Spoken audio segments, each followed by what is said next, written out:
에메랄드빛 바다를 자랑하는 울릉도. 남쪽 사동항 인근에는 울릉공항 공사가 한창입니다.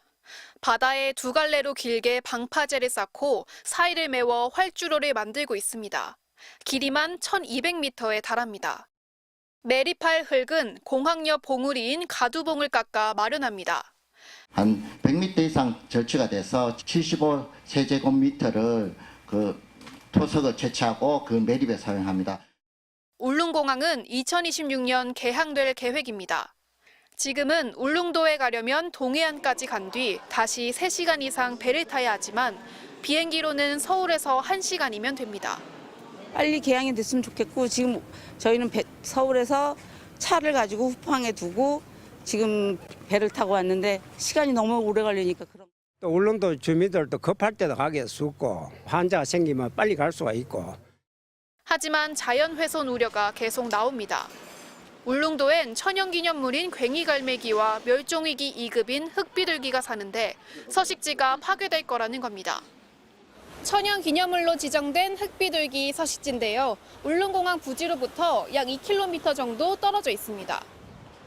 정부는 절개 작업 중인 가두봉에는 서식지가 없으며 새들의 움직임을 모니터링해 항공기와의 충돌을 방지하겠다는 방침입니다. 공항 건설로 연 100만 관광 시대를 열겠다는 울릉군. 하지만 40만 명이 다녀가는 지금도 도로는 북새통입니다. 좁은 도로 구간에 차가 하루에 300대씩 오면 엄청난 혼잡을 갖고 있습니다. 손님이 하루에 한 2,500명 정도 와요. 주차할 자리가 없습니다. 쓰레기 문제를 호소하는 주민들도 적지 않은 만큼 관광객 유치에 앞서 기반시설 확충 대책도 필요해 보입니다. MBC 뉴스 김현지입니다. 지난해 유튜브에서 조회수 580만 회를 기록한 울릉도 여행 영상입니다. 촬영자가 식당에 앉자 직원이 다가와 혼자서는 식사가 불가능하다고 말합니다. 여기는 4분씩 짝 맞춰서 앉으셔야 되는데. 혼자 못 앉아요? 혼자 안 돼요. 영상 아래에는 비슷한 경험을 했다는 댓글들이 줄을 이었습니다. 울릉도의 중심지인 이곳 도동항에서 정말 혼자서는 밥을 먹기가 힘든 건지 직접 한번 가보겠습니다. 문을 열고 들어서자마자 퇴짜를 맞았습니다. 식사 돼요? 저 한 명인데. 심지어 2명이어도 식사가 안 되는 경우가 있습니다.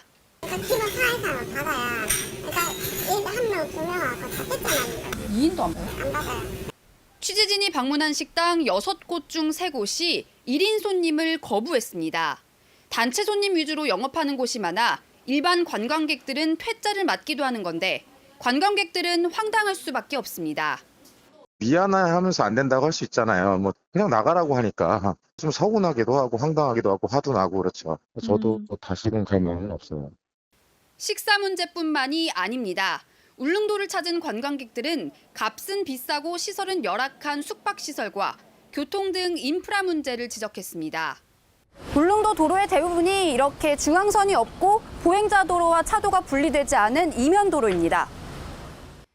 도로 환경이 좋지 않은 데다 관광버스와 렌터카 등 차량이 많다 보니 주요 도로에 정체가 발생하거나 위험한 상황이 자주 벌어지기도 합니다. 길이 좁아가지고 차들이 경적도 안 울리고 뒤에서 막 밀어대니까 그게 좀 위험해 보였어요. 울릉도 관광객은 코로나19가 발생한 뒤 급감했다가 크루즈선들이 취항하면서 지난해 46만 명으로 최고치를 기록했습니다. 올해는 더 늘어날 것으로 예측됩니다. 울릉군은 오는 2026년 공항이 문을 열면 지금의 2배가 넘는 관광객 100만 명을 달성하겠다는 목표를 세우고 있는데 많은 관광객을 받기 위해선 인프라 구축과 인식 개선 등 더 철저한 준비가 필요하다는 목소리가 나옵니다. 공항만 들어선다 해가지고서 될 일이 아니거든요. 한 30만 이상이 더 유입될 텐데 문제가 큽니다 지금. 다시 찾고 싶은 울릉도를 만들기 위해 행정기관과 지역민들의 노력이 필요해 보입니다. MBC 뉴스 박성아입니다.